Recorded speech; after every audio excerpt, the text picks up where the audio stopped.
వీటిని దృష్టిలో పెట్టుకొని వైసీపీ కొంచెం హుందాగా వ్యవహరించాల్సిన అవసరం ఉంది. వైసీపీ నాయకులకు కూడా మీకు బాధ్యత ఉంది. గవర్నర్ గారి ప్రసంగాన్ని మీరు ఆ విధంగా మీరు ప్రశాంతంగా విని దాన్ని వచ్చే ఇంకా జరుగుతున్న సమావేశాల్లో మీరు దాని మీద లోటుపాట్లు మీరు చెప్తే బాగుంటుంది తప్ప ఇలా కూర్చోబెట్టి అరుపులు కేకలు ఇది సమంజసంగా లేదు.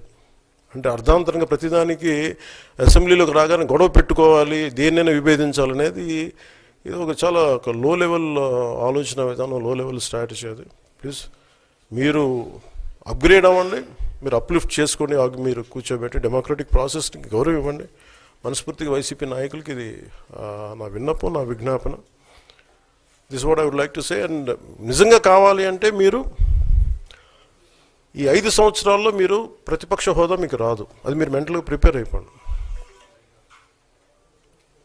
11 సీట్లతోటి మీకు ప్రతిపక్ష హోదా